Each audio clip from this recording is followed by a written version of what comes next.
Okay, welcome to week 2. This week we're going to take a look at a very important data structure called a binary search tree.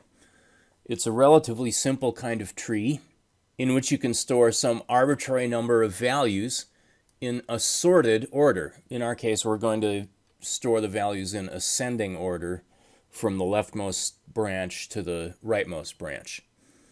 Basically, a binary search tree consists of a collection of nodes hooked together by references, and we need to be able to compare values in whatever data type we're storing in the tree for order, that is, for less than and greater than ordering. For simplicity of interacting with the binary tree, it's very important to understand recursion. A binary tree is an inherently recursive kind of data structure. So this will give us a chance not only to talk about a very important data structure, but also to get a lot of practice using recursion. The binary search tree is a very important data structure to know very well because it's the simplest case of many other kinds of trees that you're likely to encounter. Okay, so here on slide 3, we're just showing a diagram of a potential binary search tree with 6 items added to it. The box in the upper left corner represents the binary search tree object. And within that binary search tree object, we have an attribute called top that refers to the topmost node in our binary search tree. That node will contain the first value that was inserted into the binary search tree. So in this case, in this example, apparently 12 was the first value that was inserted into this binary search tree. Now, each node in the tree has a data value and a left and right child. So the left child refers to the topmost node in a tree of values that are all less than 12, and the right child refers to the topmost node in a binary search tree of values that are all greater than 12. So this entire thing is a binary search tree, but recursively the left-hand side is a binary search tree and the right-hand side is a binary search tree as well. Okay, so let's turn this diagram into some code. I have uploaded to Canvas this file, binarytree.py, and we're going to go through the code in this binarytree.py implementation of just a few of the methods that a binary search tree should support. Binary tree is going to be a class, so we can create and interact with binary tree objects. All right, so this box in the upper left corner of our diagram represents the binary tree. And for now, in this implementation of our binary tree, the only instance variable that we're going to need is top, actually underscore top, to indicate that this is private. This should be respected as private within a binary tree object. And initially, notice this is the init function. Initially, the top is going to refer to no other nodes. So when we create a brand new binary search tree, that is a brand new binary tree, the tree is going to be empty and underscore top is going to refer to the value none. Now, within the binary tree class, we have a nested class underscore BTNode. And this nested class is going to allow us to create objects that have these 3 instance variables that define what each node in the tree looks like. So there's going to be a value, which we're going to store in the underscore value instance variable. And then there's going to be a left tree and a right tree, that is references to the left-hand side and the right-hand side. Notice that in our init function for the BTNode class, the default value for these left and right are none. So when we create a brand new BTNode, we will store some value that was passed in, but left and right by default are going to be none. We have the opportunity to pass in different left and right values, But in the implementation that we're going to look at here, left and right are always going to be none. Okay, so let's take a look now at the top of an application making use of this binary tree class. Here on the left-hand screen, we have our application file, bt_app.py. Of course, the first thing the application needs to do is to import the binary tree module so that it can make use of the binary tree class and interact with binary tree objects using methods. We're going to import the binary tree module as BT. Then, in order to create an initially empty binary tree object, we'll simply say bt.binaryTree, and that will invoke the init method over here from the binary tree class to establish an empty binary tree. All right, so what that's going to do is to initialize the _top instance variable within the binary tree object to none. And diagrammatically, we're going to end up with a binary tree object being created and with its _top instance variable referring to none. A reference to that newly created binary tree object is going to be returned from this binary tree constructor, and we're going to store that reference into this variable bt1. Okay, so now we have a binary tree object. We're referring to that binary tree object using the variable bt1, and at this moment, the binary tree is empty. It exists, but it's empty. It exists, but it has no nodes. Okay, so now that we have our empty binary tree object, we want to be able to insert values into this binary tree object. In the insert method here for the binary tree, self is a reference to the binary tree object. Value is going to be the value that we want to insert into the binary tree. Now, there are two possible cases that insert has to worry about. One case is where the tree is empty. That is the case where self._top is none. If the tree is empty, then we simply want to create a binary tree node containing our value, and we want to modify the binary tree's _top instance variable to refer to that newly allocated BTNode object. But on the other hand, the tree might already have stuff in it, in which case, if _top is not none, we're going to want to use a recursive function that will figure out where in the already existing tree of nodes to insert this new value. We're going to call our recursive function insertHelp. The existing node under which we're going to want to insert this new node is _top when we're at the top level of the tree, and value is the value that we want to insert into the tree. So let's take a look first at the case of an empty tree. That's the case that we started out with here on slide 5. On slide 7, we've added an insert into our binary tree. Here, self._top was equal to none. So we're going to modify self._top to refer to a newly allocated BT node. Let's remind ourselves what this BTNode class is about. All right, here's the BTNode class. I'm passing in the 12, and I'm not passing any values for left and right, so those are going to be none by default.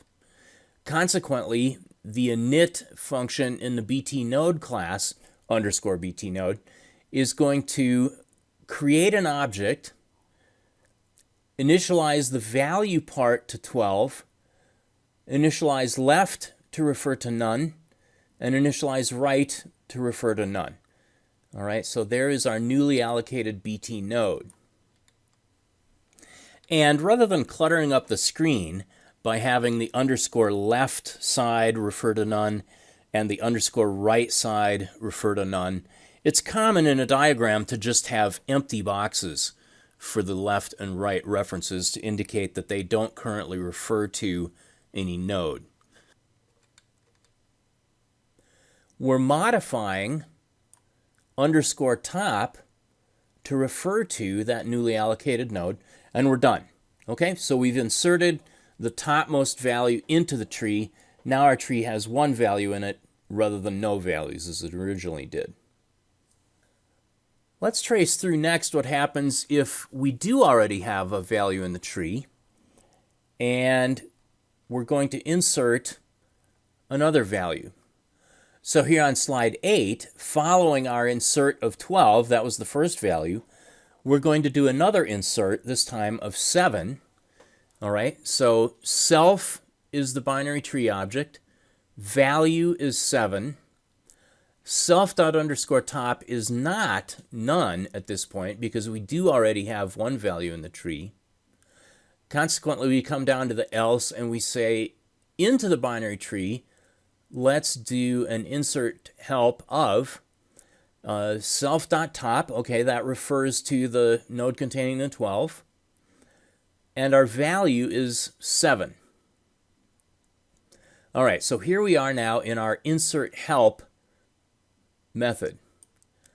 Insert help is receiving 3 parameters.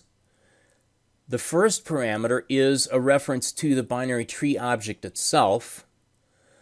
The second parameter is a reference to the top node. All right, so the second parameter is a reference to this node. And the third parameter is 7, the value that we want to insert. Now, our rule for the way that this binary search tree is structured is that if the new value we're adding is less than the current node's value, we're going to insert that new value to the left side. Otherwise, if the new value was greater, we would add it to the right side. But in this case, 7 is less than 12. Okay, 7 is our value. Curnode._value is 12. That's the value in the current node. And because 7 is less than 12, and because the left side of curnode, okay, here's curnode, curnode._left is none. Consequently, we're going to modify curnode._left to contain a new binary tree node with that value 7. Okay, so actually what's going on here, we're testing whether curnode._left is none. That's very similar, except one step further down in the tree from testing whether self._top was none. If the tree itself was entirely empty, we added a node at the top of the tree. Now we've discovered the bottom of the tree on the left-hand side, and we're adding a new node to that left-hand side. All right, so we've now inserted 12. That was our topmost node in the entire tree, and 7 is the node to the left side of the 12. Okay, so on slide 6, we showed the insert method that handles the two cases of an empty tree and a tree that contains at least one node already.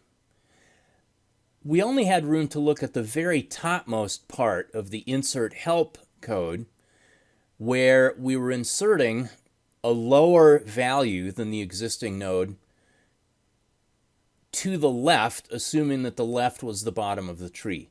On slide 9, we're going to show the remainder of the insert help code. All right, and so now here we're able to handle both situations where the value that's being passed in is less than the current node, or the value that's being passed in is greater than the current node. Within each of those possibilities, where the value is less or the value is greater, we're handling both the case of having reached the bottom of the left-hand side or having reached the bottom of the right-hand side, or having to continue recursively calling insert help either on the left or on the right in order to discover where the bottom of the tree is so that we're able to figure out where to put our new value.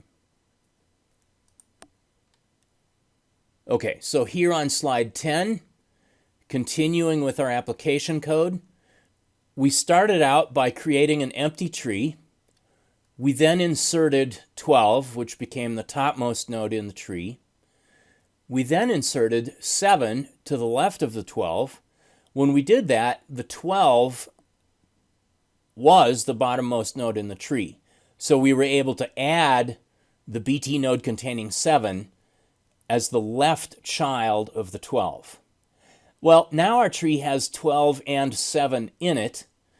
We're going to insert 13, and then we're going to insert -4. Let's walk through quickly what's happening here. So we called insert. Insert discovered that there already was a node at the top, and so insert calls insert help to figure out what to do next. In insert help, self refers to the binary tree as a whole. BTNode is a reference to the BT node containing the 12, and value is 13. In this situation, 13 is not less than 12, so we drop down to elif and we ask whether 13 is greater than 12.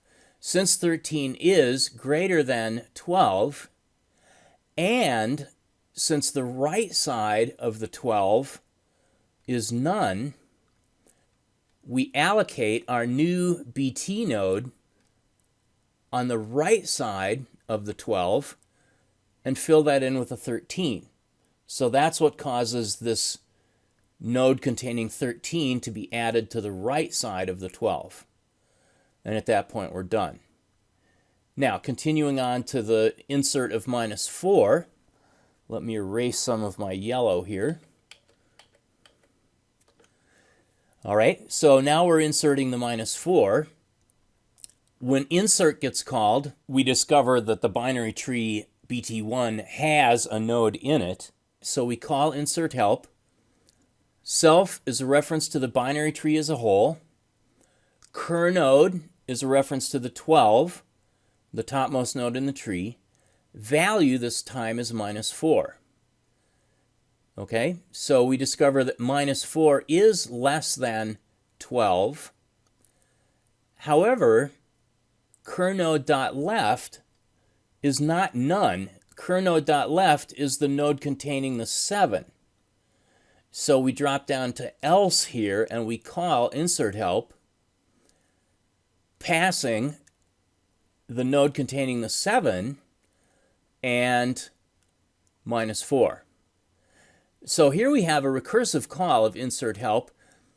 Self still refers to the binary tree as a whole. BTNode is a reference to the node containing the 7.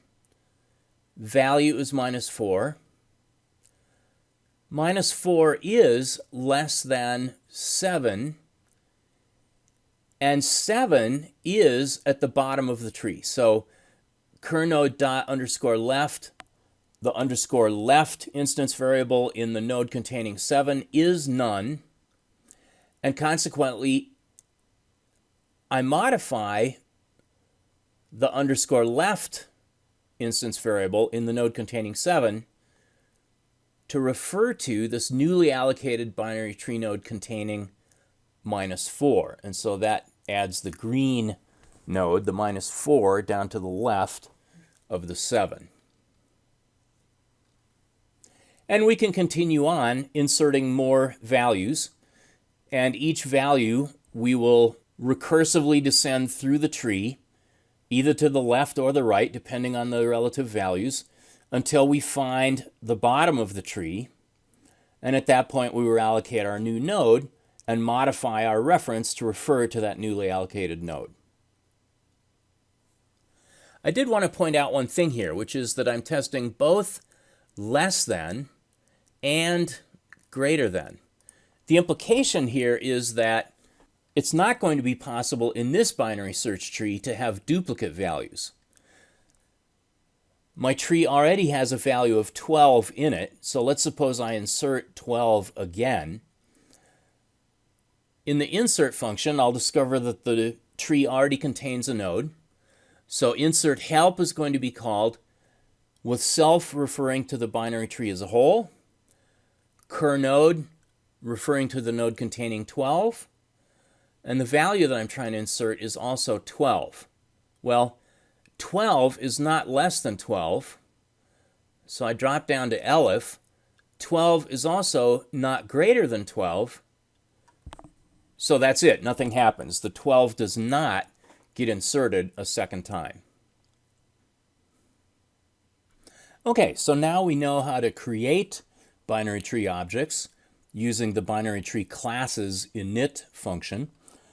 We also have a way of inserting values into the binary tree in order using the insert method and its recursive insert help function. Next, we want to take a look at how we can represent the contents of a binary tree as a string so that we can display what is currently within the binary tree.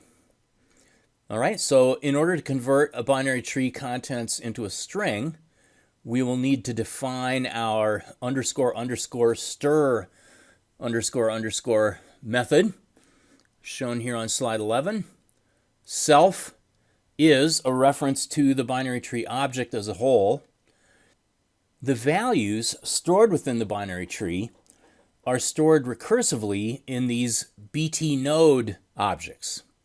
So what we'll do in our underscore underscore stir function is to call this recursive help function that will return to us a string representation of the values within the binary tree. Okay, so we're passing in self dot underscore top to the stir help function. Now here on slide 12, I have created a new binary tree object, BT2. This is an empty binary tree. Of course, our underscore underscore stir underscore underscore method has to be able to properly handle representing an empty binary tree. So let's see how we're doing that. In our underscore stir help method, self refers to the binary tree as a whole.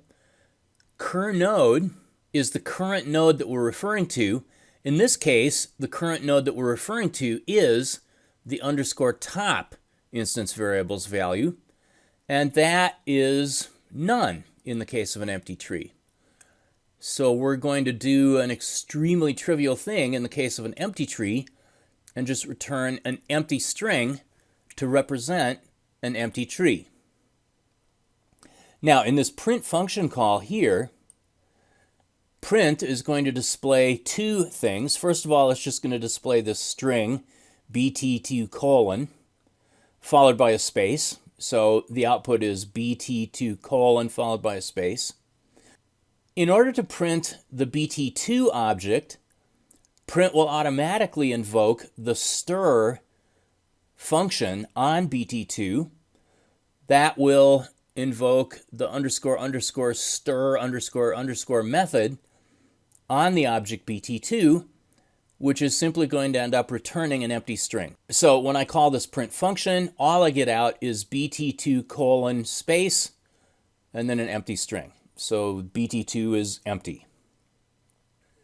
Here on slide 13 is the remainder of the underscore stir help recursive function, in which we have the part of code that we need for handling a non-empty tree. On slide 14, we're reminding ourselves what BT1 currently contains. BT1 is a binary tree object where underscore top refers to a hierarchy of 4 BT nodes. And let's walk through what happens when BT1 is printed. Okay, so when BT1 is printed, the stir function is automatically called. The underscore underscore stir underscore underscore That's difficult to say very often. That function calls stir help, passing in a reference to the topmost node, that is a reference to the node containing the 12. This time, the node containing 12 is not empty. So, what am I going to do? Well, I want the 12 to be displayed in the correct location relative to the other values in the tree. What that means is that I want to generate a string representing the left-hand nodes in the tree, the -4 and the 7. I also want to generate a string containing the right-hand nodes in the tree, the 13 in this case. And in between those, I'm going to display a string representation of the current value, which is 12. Okay, so the left string might be empty, but assuming that the left string is not empty, what I need to do is to take the left-hand side and append a space followed by the current value, the 12. If the right-hand side is not empty, I'm going to modify my return value to be that current string appended with a space and the right-hand side. Okay, and because stir help is being called recursively here, what I'm going to end up getting out as the eventual return value from the top level call of stir help is -4 space 7, that's the left-hand side, and then a space and the current value, which is 12, and then another space and the right-hand side, which is 13. All right, so my output is -4 space 7 space 12 space 13. We can argue about whether this is an appropriate way to represent a binary tree as a string, but certainly this is a compact way that does show the values that the binary tree contains in ascending order. Okay, so now we're really getting somewhere. We can create binary trees. We can insert values into binary trees in ascending order in our case, and we can also display a representation, a trivial representation of the contents of a binary tree because of the way we've defined our stir function, that is the __stir___ method. Now we want to think about other methods that it would be convenient to have for interacting with and finding out about our binary tree. One such method is the sum method, shown here on slide 15, that simply computes and returns the sum of all of the values stored in the binary tree. Here again, because the structure of the binary tree nodes is inherently recursive, I'm going to call an _sum help function to actually do the computation. And this is fairly easy. If the current node, that is the topmost node, when we first enter the sum help function is none, we'll just arbitrarily say that the sum of that value is 0. So 0 is going to be our default value for an empty tree. Otherwise, if the tree is not empty, then the sum of all the values in the tree is simply the sum of all the values from the left-hand side plus the current node's value plus the sum of all the values from the right-hand side. And you'll notice that I have put a pair of parentheses around this to make sure that I can type this on multiple lines. All right, that's it. So that's very simple. Here is an example on slide 16. We're looking at BT1, which still contains 12 with left and right children of 7 and 13, and 7 in turn has a left child of -4. The sum is therefore going to be the sum of the left plus 12 plus the sum of the right. Well, the sum of the left is the sum of the left plus 7 plus the sum of the right. The sum of the left here is just -4. The sum of its left is 0. The sum of its right is 0. So -4 is the sum of the left.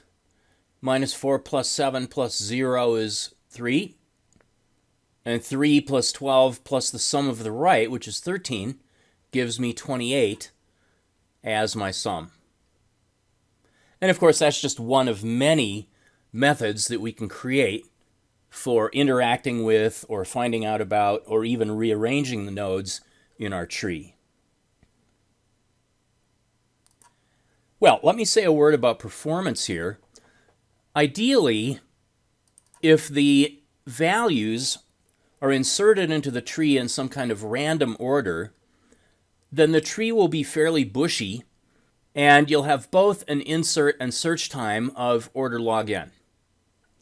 That is, it will take you log n time to figure out where to put a new value, and it will also take you log n time to determine whether a particular value is in the tree or not. However, a serious problem with the binary search tree we've shown here is that if values come in a sorted order, and this doesn't matter whether it's ascending order or descending order, your binary so-called tree is actually going to be shaped like a list. Either all the values will march down the right side of the tree if the values are coming in ascending order, or the values will all march down the left side of the tree if they're coming in descending order. And consequently, in that kind of situation, both inserting and searching are order n operations rather than order log n operations. There's a whole family of so-called self-balancing binary search trees that enforce order log n performance in all cases, regardless of which order the values are inserted into the tree into. And we'll talk about these early in the spring in Financial Computing 2. All right, so that's that, and in your homework, you'll have an opportunity to add a bunch of additional methods to the implementation of this binary tree.